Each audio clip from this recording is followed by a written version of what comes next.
Hello, I am very excited to be here and talking about my thesis that surrounds the fundamental question of how we see love in literature.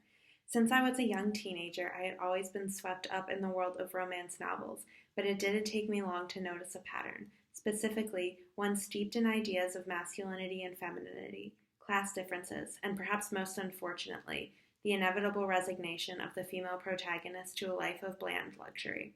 I had originally wanted to flip the conventions of the genre in order to play with the ideas of gender norms, but as time went on, I instead wanted to explore the complexities of the female protagonist who may have been a reader of romance herself, someone who had dreamed of a handsome savior to take her pain away, but is ultimately left unfulfilled by her happy ending.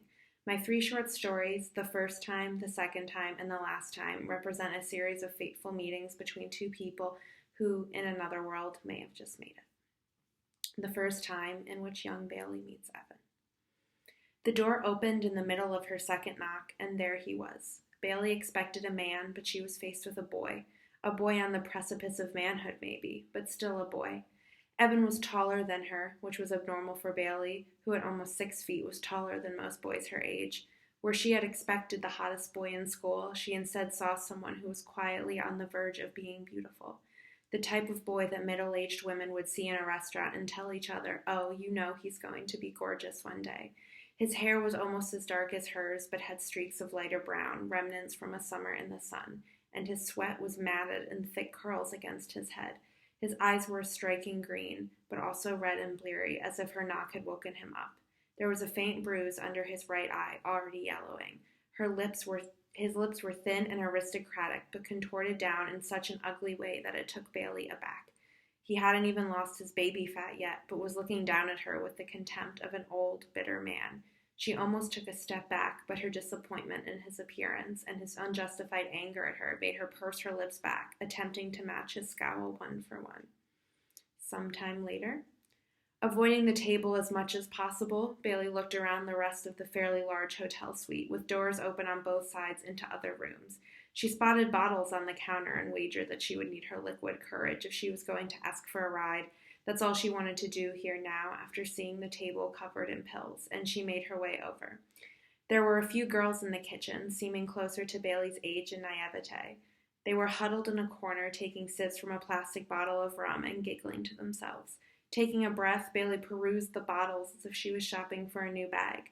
She hadn't had anything other than wine coolers and warm Heineken, neither of which were available. She settled on a bottle of peach-flavored vodka, pouring a generous amount into a plastic cup. Was that enough?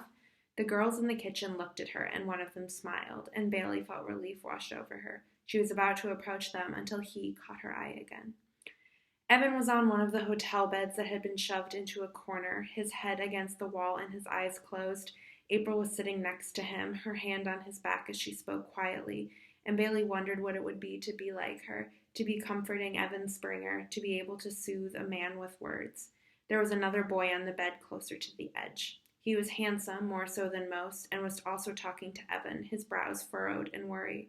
Despite the heavy music and activity in every other corner, Bailey found herself fascinated by the three of them. There was that intimacy between all three of them, but it was clear April and the other boy were both angled towards Evan between them, their backs turned to the outside as if they were his shields.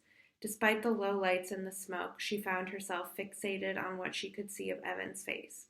Was he crying? She found herself drifting towards them, her fingers curled around her still untouched drink. Maybe this was a mystery she hadn't solved quite yet. The second time in which Bailey falls in love. The beach was cool at night and a welcome departure from the raucous heat of the house. Bailey had taken off her heels and was barefoot, letting her white sundress drag in the sand behind her. She traveled closer to the water, eager to leave the noise and chaos behind her for once, and laughed like a young girl as the coldness of ocean lapped her toes. She heard footsteps behind her and couldn't help but grin, making no attempt to smother her delight as she turned around. Evan looked at her, and under the moon and with the influence of alcohol, Bailey would have sworn he was a fallen angel. She ran towards him and leapt into his arms, which caught him off guard as they both stumbled to the sand, laughing and kissing as the tide covered them briefly. All that makeup, all those preparations, and not 30 minutes into the party, Bailey was dripping wet and covered in sand. She had simply stopped caring when he was around. Despite wanting him this way forever, she knew that their secret wouldn't last. Things were changing, and only a ripe idiot or a foolishly naive little girl couldn't sense it. It had been in the air all night, the sense of a fundamental shift in her and everyone's existence. Wall Street had crashed, and she was graduating tomorrow, and then what? She had no idea. All her friends were going to different schools, those that could afford it, and she had no idea what she wanted her future to be. All she knew was her desire for Evan. It guided her to that nightclub, and it would guide her towards her future. She was almost sure of it. Almost. She drove a finger down the bridge of his nose, staring at him unabashedly as he looked at her like he was holding a universe worth of secrets back at her, as he always did. "I love you," she whispered. He leaned down, smelling of cigarettes and hope. "I love you too." Thank you.